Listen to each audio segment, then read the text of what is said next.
Lazos de amor. Brian Weiss.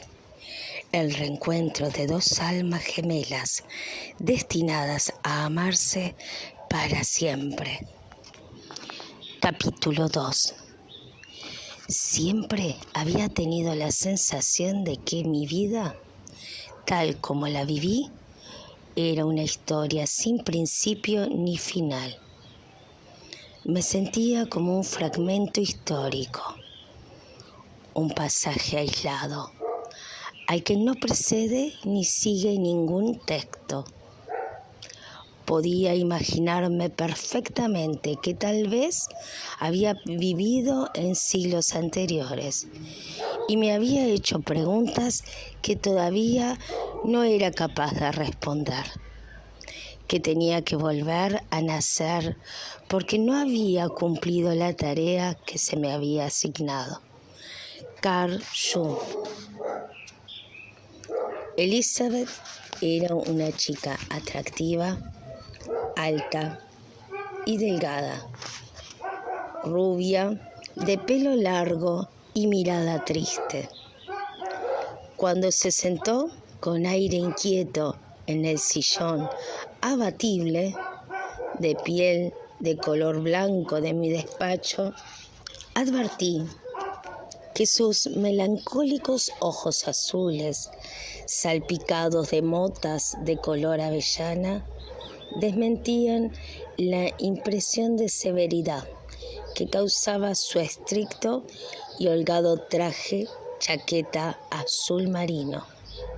Elizabeth, tras haber leído muchas vidas, muchos maestros, e identificarse en muchos aspectos con Catherine, la heroína del libro, sintió la necesidad de visitarme en busca de aliento. No acabo de entender por qué has venido a verme, le comenté para romper el hielo. Había echado un vistazo a su historial. A los pacientes nuevos les hago rellenar un impreso: nombre, edad, antecedentes familiares, principales enfermedades y síntomas. Las afecciones más importantes de Elizabeth eran la aflicción, la angustia y el insomnio. A medida que iba hablando, añadí mentalmente a su lista las relaciones personales. Mi vida es un caos, declaró. Su historial empezó a salir a borbotones, como si por fin se sintiera segura para hablar de estas cosas. La liberación de una presión encerrada en su interior era palpable.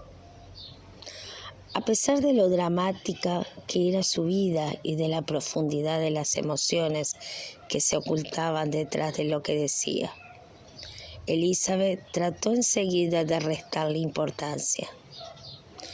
Mi vida no es ni mucho menos tan dramática como la de Catherine, dijo. Nadie escribiría un libro sobre mí. Dramática o no, su historia seguía su curso. Elizabeth era una mujer de negocios que dirigía una floreciente empresa de contabilidad en Miami. Tenía 32 años y se había criado en Minnesota, en un ambiente rural, rodeada de animales, en una enorme granja, junto a sus padres y su hermano mayor. Su padre era un trabajador nato, de carácter estoico. Le resultaba muy difícil expresar sus sentimientos. Cuando mostraba alguna emoción, solía ser la furia y la rabia. Perdía el control y se desahogó. Cuando mostraba alguna emoción, solía ser la furia y la rabia. Perdía el control y se desahogaba bruscamente con su familia. Incluso había pegado alguna vez a su hijo. A Elizabeth la reprendía solo verbalmente, pero ella se sentía muy herida. Todavía llevaba en su corazón aquella herida de la infancia. Los reproches y críticas de su padre habían dañado la imagen que tenía de sí misma, y un profundo dolor atenazaba su corazón. Estaba apocada y se sentía inferior, y le preocupaba que los demás, los hombres en particular, se dieran cuenta de sus defectos. Afortunadamente, los arrebatos de su padre no eran frecuentes. Además, solía encerrarse en su caparazón con la frialdad y el estoicismo que caracterizaban su conducta y su personalidad. La madre de Elizabeth era una mujer independiente y progresista. Fomentaba la confianza de Elizabeth en sí misma y al mismo tiempo la cuidaba con afecto. La época y los hijos hicieron que permaneciera en la granja y aguantara, no sin reproches, la severidad y el retraimiento emocional de su marido. Mi madre era una santa, continuó explicando Elizabeth. Siempre estaba allí, cuidándonos, sacrificándose por sus hijos. Elizabeth, la pequeña, era la preferida de su madre. Tenía muy buenos recuerdos de su niñez. Los momentos más tiernos eran aquellos en los que se había sentido más cerca de su madre. Aquel amor tan especial las unía y no cesó con el paso de los años. Elizabeth creció, terminó el bachillerato y se fue a Miami a estudiar en la universidad, gracias a una generosa beca. Para ella, Miami representaba una exótica aventura y ejercía una gran atracción sobre ella, que provenía del frío Medio Oeste. A su madre le entusiasmaban las aventuras de Elizabeth. Eran amigas íntimas y, aunque se comunicaban principalmente por correo y por teléfono, su relación seguía siendo sólida. Las vacaciones eran épocas de gran felicidad, pues Elizabeth casi nunca se perdía la oportunidad de volver a casa. En alguna de estas visitas, su madre mencionó la posibilidad de retirarse al sur de Florida en el futuro para así estar cerca de su hija. La granja era grande y cada vez resultaba más difícil mantenerla. La familia había ahorrado una buena cantidad de dinero que aumentaba gracias a la sobriedad del padre. Elizabeth estaba deseando vivir cerca de su madre otra vez. De esa forma, sus conversaciones casi diarias ya no tendrían que ser telefónicas. Elizabeth decidió quedarse en Miami tras terminar los estudios. Creó su propia empresa y la fue afianzando poco a poco. La competencia era feroz y el trabajo absorbía buena parte de su tiempo. Las relaciones con los hombres no hacían más que aumentar su estrés. Entonces ocurrió la catástrofe. Aproximadamente 8 meses antes de que viniera a verme, Elizabeth se hundió en la tristeza a causa de la muerte de su madre, provocada por un cáncer de páncreas. Sentía como si su corazón se hubiera roto en 1000 pedazos, como si lo hubieran arrancado. Estaba atravesando un periodo de profundo dolor. No conseguía aceptar la muerte de su madre y no entendía por qué había tenido que ocurrir. Angustiada me explicó cuánto había luchado su madre contra aquel cáncer virulento que estaba devastando su cuerpo. Sin embargo, su espíritu y su amor permanecieron intactos. Ambas sintieron una profunda tristeza. La separación física era inevitable y se acercaba lenta, pero inexorablemente. El padre de Elizabeth, quien lloraba ya la pérdida, todavía se distanció más de la familia y se encerró en su soledad. Su hermano, que vivía en California con su familia, acababa de cambiar de trabajo y estaba alejado de ellos. Elizabeth, por su parte, viajaba a Minnesota siempre que podía. No tenía nadie con quien compartir sus miedos y su aflicción. No quería ser una carga para su agónica madre. Se reservaba sus penas para ella y por consiguiente se sentía cada vez más apesadumbrada. Voy a echarte tanto de menos. Te quiero, le decía a su madre. Para mí, lo más doloroso es abandonarte. No tengo miedo a morir. No temo lo que me espera. Simplemente no quiero dejarte todavía. A medida que su salud se iba debilitando, su firme propósito de sobrevivir perdía fuerza. Solo la muerte podría liberarla de la agonía y el sufrimiento. Finalmente llegó el día. La madre de Elizabeth se hallaba en una pequeña habitación del hospital, rodeada de su familia y sus amigos. Empezaba a respirar con dificultad. La sonda ya no drenaba, sus riñones habían dejado de funcionar. Iba alternando entre la conciencia y la inconsciencia. En un momento en que Elizabeth se encontró a solas con su madre, ésta abrió ligeramente los ojos en un instante de conciencia. No te abandonaré, le dijo de repente con voz firme. Siempre te querré. Aquellas fueron las últimas palabras que Elizabeth oyó pronunciar a su madre, que enseguida entró en coma. Su respiración era cada vez más entrecortada, interrumpida por largos silencios, hasta que de pronto se iniciaron los estertores de la agonía. No tardó en morirse. Elizabeth sintió un vacío inmenso en su corazón y en su vida. Incluso sentía un dolor físico en el pecho. Tenía la sensación de que siempre le iba a faltar algo. Lloró durante meses. Añoraba las frecuentes conversaciones telefónicas con su madre. Intentó comunicarse con su padre más a menudo, pero él seguía tan introvertido como siempre y nunca tenía mucho que decir.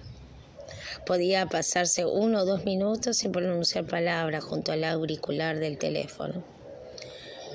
No era capaz de animar a su hija. Él también sufría y esto le hacía aislarse todavía más. Su hermano, que vivía en California con su esposa y sus 2 hijos pequeños, también se sentía muy afligido por la pérdida, pero tenía que ocuparse de su familia y su trabajo.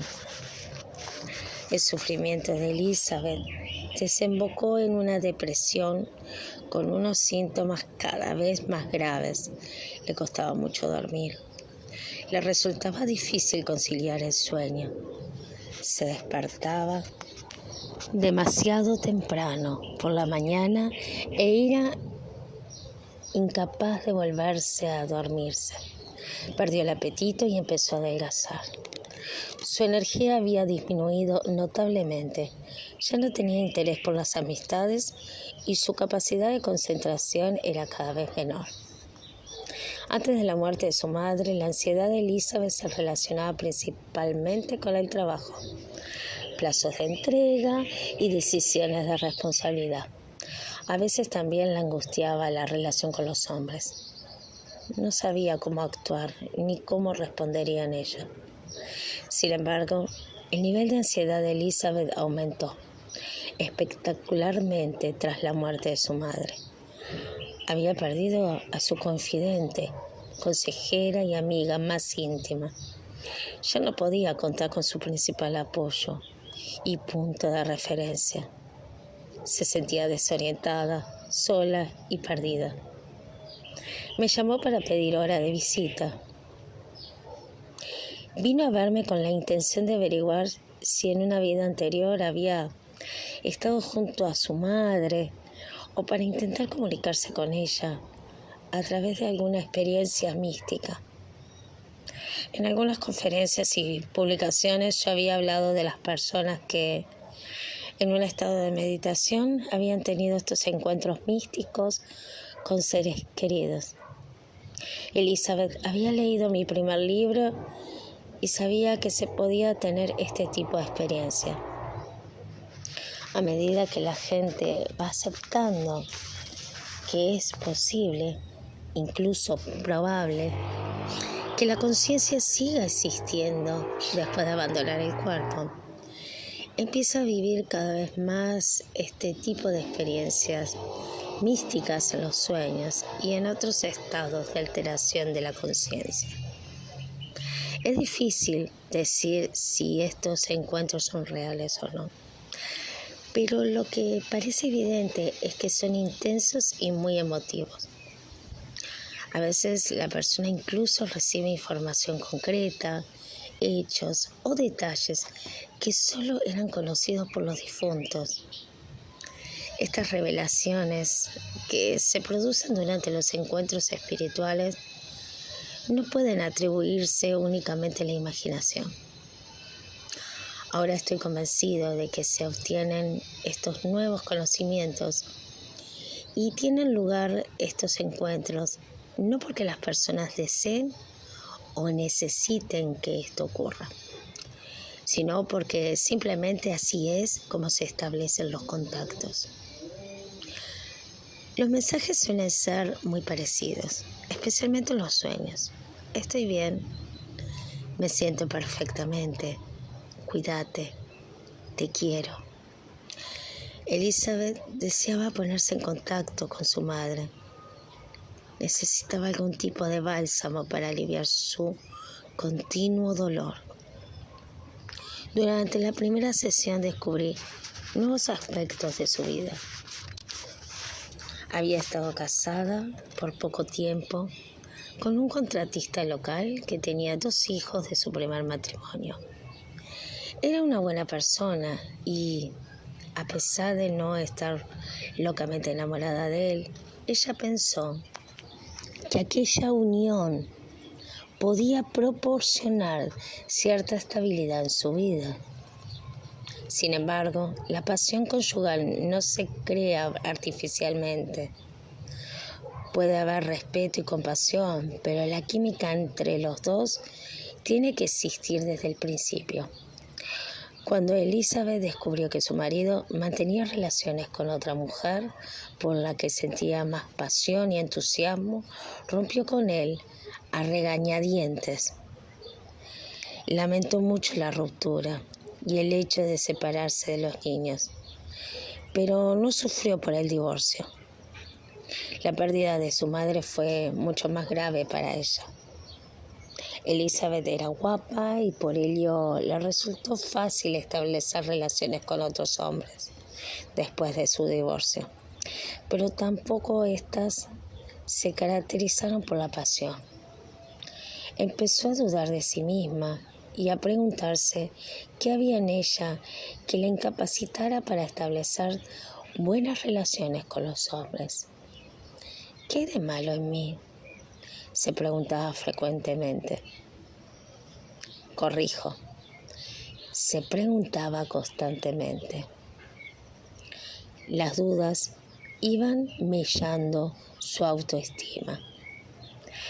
Las mordaces y dolorosas críticas que su padre le había dirigido durante su infancia le habían causado una herida psicológica que volvían a abrirse con cada fracaso en sus relaciones con los hombres.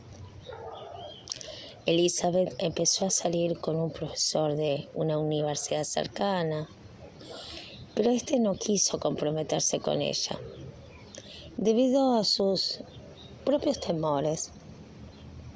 Aunque en su relación había mucha ternura y comprensión, y a pesar de que se entendían bastante bien, la incapacidad de él para comprometerse y confiar en sus propios sentimientos condenó la relación a un final desabrido e insustancial. Unos meses después, Elizabeth conoció a un próspero banquero con quien inició una nueva relación. Ella se sentía segura y protegida, aunque, una vez más, no había mucha química entre ellos. Sin embargo, él que se sentía muy atraído por Elizabeth, se enfadaba mucho y sentía celos cuando ella no le correspondía con la energía y el entusiasmo que él esperaba. Empezó a beber y su actitud se fue volviendo cada vez más agresiva. Elizabeth también puso fin a esta relación. Poco a poco había ido perdiendo la esperanza de encontrar un hombre con quien pudiera establecer una relación íntima y satisfactoria. Se sumergió totalmente en su trabajo y amplió su empresa y se recluyó entre los números, cálculos y papeles. Su vida social se reducía básicamente a los compañeros de trabajo. Si de vez en cuando algún hombre le proponía salir, siempre se las arreglaba para que él perdiera el interés antes de que surgiera algo importante entre ellas. Elizabeth era consciente de que se estaba haciendo mayor, pero todavía tenía la esperanza de que algún día encontraría al hombre perfecto. De todas formas, había perdido mucha confianza. La primera sesión dedicada a recoger información sobre su vida, a establecer un diagnóstico y un enfoque terapéutico, y a plantar las semillas de la confianza en nuestra relación. Había terminado. El hielo se había roto. Por el momento decidí no recetarle Prozac ni ninguna otra clase de antidepresivos. Mi objetivo era curarla, no enmascarar los síntomas. En la siguiente sesión, una semana más tarde, iniciaría el arduo viaje retrospectivo hacia el pasado. Capítulo 3. Hace tanto tiempo y todavía sigo siendo la misma Margaret. Lo único que envejecen son nuestras vidas. Donde estamos, los siglos solo son como segundos. Y después de vivir 1000 vidas, nuestros ojos empiezan a abrirse. Eugene O'Neill. Antes de iniciar el tratamiento de Catherine, nunca había oído hablar de la terapia de regresión a vidas pasadas. En la época en que yo estudiaba, el programa de enseñanza no incluía esta materia, ni en la Facultad de Medicina de Yale, ni en otra. Todavía recuerdo perfectamente la primera vez que apliqué este método.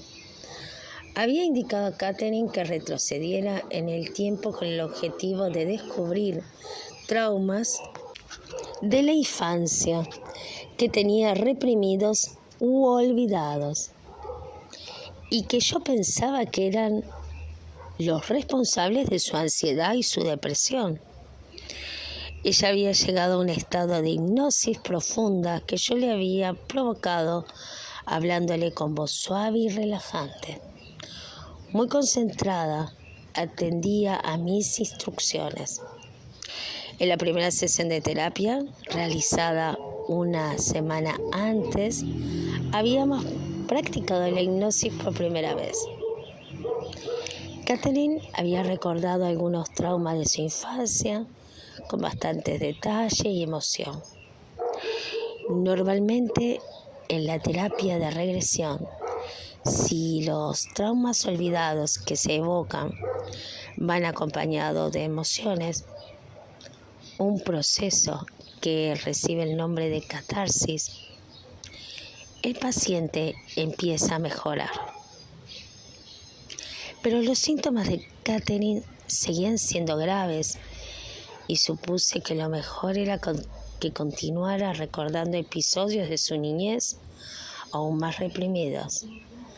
De esta manera podría mejorar. Conseguí que se trasladara a la edad de 2 años, pero no fue capaz de recordar nada significativo. Regresa al punto en donde donde tus síntomas empiezan a manifestarse. Le ordené claramente y con firmeza. Me quedé atónito al oír su respuesta. Veo unas escaleras de peldaños blancos que conducen a un edificio blanco con columnas, abierto. No hay puerta de entrada. Llevo un vestido largo y un saco de tela tosca. Tengo el pelo rubio y largo y lo llevo trenzado. Era una mujer joven llamada Aronda, que vivió hace unos 4000 años. Murió inesperadamente en una inundación o un maremoto que arrasó su pueblo. Unas olas enormes arrancan los árboles. No hay escape posible. Hace frío, el agua está helada. Tengo que salvar a mi bebé, pero no puedo. Solo puedo apretarlo bien fuerte entre mis brazos. Me ahogo. El agua me asfixia. No puedo respirar. No puedo tragar. Agua salada. Me arrancan a mi hija de las manos. Durante este trágico y emotivo recuerdo, Catherine jadeaba y tenía dificultad para respirar. De repente, su cuerpo se relajó por completo y empezó a respirar profunda y regularmente. Veo nubes. Mi hija está conmigo y también otras personas de mi pueblo. Veo a mi hermano. Estaba descansando. Aquella vida había terminado. Aunque ni ella ni yo creíamos en otras vidas, acabábamos de vivir intensamente una experiencia ancestral. De un modo increíble, el miedo al ahogo y a la asfixia prácticamente desapareció de la vida de Catherine después de aquella sesión. Yo sabía que la fantasía y la imaginación no podían curar aquellos síntomas crónicos tan profundamente arraigados, pero la memoria catártica sí. A medida que pasaban las semanas, Catherine iba recordando más vidas anteriores. Sus síntomas desaparecieron, se curó sin la ayuda de medicamentos. Juntos descubrimos el poder curativo de la terapia de regresión. Debido a mi escepticismo y a mi rigurosa formación científica, me costó mucho aceptar la existencia de vidas pasadas. Dos factores acabaron minando mi escepticismo, uno rápido y muy emotivo, y otro gradual e intelectual. En una de las sesiones, Catherine acababa de recordar que en una vida anterior había muerto víctima de una epidemia que había asolado la región. Cuando todavía se hallaba en profundo estado de trance, consciente de que flotaba por encima de su cuerpo, fue atraída hacia un hermoso rayo de luz y empezó a hablar. Me dicen que hay muchos dioses, porque Dios está en cada uno de nosotros. Empezó a revelarme detalles muy íntimos sobre la vida y la muerte de mi padre y de mi pequeño hijo. Ambos habían muerto años atrás, muy lejos de Miami. Catherine, que era ayudante de laboratorio del Monte Sinaí, hospital, no sabía absolutamente nada de ellos.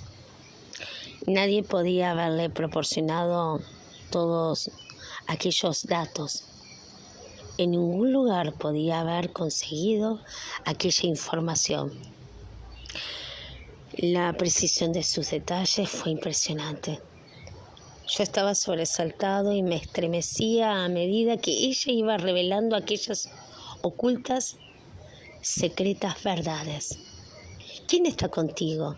¿Quién te está explicando todo esto?, le pregunté. Los maestros. Me hablan los espíritus maestros. Me cuentan que he vivido 86 veces en un cuerpo físico.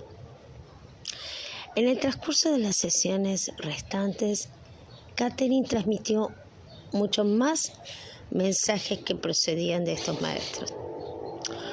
Unos mensajes hermosos sobre la vida y la muerte, sobre cuestiones espirituales y sobre el cometido de nuestra vida a la tierra. Mis ojos empezaban a abrirse al tiempo que mi escepticismo era cada vez menor. Recuerdo que pensaba, puesto que Catherine no se equivoca respecto a mi padre y mi hijo, ¿podría entonces averiguar algo sobre las vidas pasadas, la reencarnación y la inmortalidad del alma? Creía que sí. Los maestros también hablaban de las vidas anteriores. Elegimos el momento en que entramos en nuestro estado físico y el momento en que lo abandonamos. Sabemos cuándo hemos cumplido la tarea que se nos encomendó realizar aquí en la tierra. Sabemos cuándo se nos acaba el tiempo y entonces aceptamos nuestra muerte. Pues sabemos que esta vida que hemos vivido ya no da más de sí. Y cuando llegue el momento, cuando hayamos disfrutado del tiempo necesario para descansar y alimentar de energía nuestra alma, se nos permitirá escoger nuestro regreso al estado físico. Aquellos que dudan, que no están seguros de querer regresar aquí, es probable que pierdan la oportunidad que se les ha brindado. La oportunidad de cumplir con su deber cuando se hallan en su estado físico. Desde que viví esta experiencia con Catherine, he sometido a la terapia de regresión a más de 1000 pacientes. Pocos, muy pocos, alcanzaron el nivel de los maestros. Sin embargo, he observado una sorprendente mejoría clínica en la mayoría de estas personas. He visto cómo los pacientes recuerdan un nombre durante la evocación de una vida anterior reciente y después he encontrado documentos que verifican la existencia de esa persona en el pasado, confirmando los detalles de la rememoración. Algunos pacientes incluso han encontrado sus propias tumbas de vidas anteriores. Varios de mis pacientes han pronunciado algunas palabras en idiomas que nunca han aprendido o incluso oído en su vida actual. También he examinado a algunos niños que hablan lenguas extranjeras que no han aprendido con anterioridad. A esta capacidad se le denomina xenoglosia. He leído artículos de otros científicos que trabajan con la terapia de regresión y que han llegado a conclusiones muy similares a las mías. Tal como describo con detalle en mi segundo libro, A través del tiempo, este método es muy útil para pacientes de distintas patologías, especialmente para aquellos que sufren trastornos emocionales y psicosomáticos. La terapia de regresión es también muy práctica cuando se trata de identificar y eliminar los hábitos negativos recurrentes en un paciente, como por ejemplo la drogadicción, el alcoholismo y los problemas en las relaciones. Muchos de mis pacientes evocan hábitos, traumas y relaciones desequilibradas que no solo se manifestaron en sus vidas pasadas, sino que siguen apareciendo en su vida actual. Pondré como ejemplo el caso de un paciente que al regresar a una de sus vidas anteriores, recordó que tenía un marido agresivo y violento, que ha aparecido de nuevo en el presente encarnado en su padre. Una pareja muy conflictiva descubrió que se habían matado mutuamente en 4 de sus vidas pasadas. Las historias y las pautas son interminables. Cuando se ha identificado la pauta que se repite constantemente y se entienden los motivos de su manifestación, entonces puede romperse. No tiene sentido seguir sufriendo. No es obligatorio que el terapeuta y el paciente crean en la existencia de vidas anteriores para que la técnica y el proceso de la terapia de regresión funcione. Pero si se intenta, es frecuente que se obtenga una mejoría. Casi siempre se produce un crecimiento espiritual. En una ocasión sometí a la terapia de regresión a un sudamericano que recordaba haberse pasado una vida entera atormentado por los remordimientos, tras haber formado parte del equipo que colaboró en la elaboración y más tarde en el lanzamiento de la bomba atómica en Hiroshima con el objetivo de poner fin a la Segunda Guerra Mundial. Actualmente es radiólogo en un importante hospital y utiliza la radiación y los avances tecnológicos para salvar vidas en lugar de terminarlas. En su vida actual, este hombre es un ser sensible, bondadoso y solidario. Este es un ejemplo de cómo puede evolucionar el alma y transformarse, aunque haya pasado por vidas deslenables. Lo más importante es aprender, no juzgarse. Él aprendió lecciones de su vida durante la Segunda Guerra Mundial y ha aplicado sus conocimientos y habilidades para ayudar a otras almas en su vida actual. El sentimiento de culpabilidad que sintió en su vida anterior no es importante.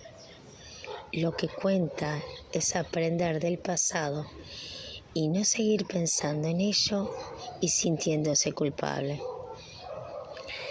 Según una encuesta de USA Today, CNN, Gallup, realizada el 18 de diciembre de 1994, la creencia en la reencarnación está aumentando en Estados Unidos, un país que no se caracteriza por ir a la saga en estos fenómenos. El porcentaje de estadounidenses adultos que creen la reencarnación es del 27%, cuando en 1990 era del 21%. Pero todavía hay más. El porcentaje que cree que puede establecerse contacto con los muertos ha aumentado del 18% en 1990 al 28% en diciembre de 1994. Y el 90% cree en la existencia del cielo y el 79% en los milagros. Hasta me parece oír a los espíritus aplaudiendo.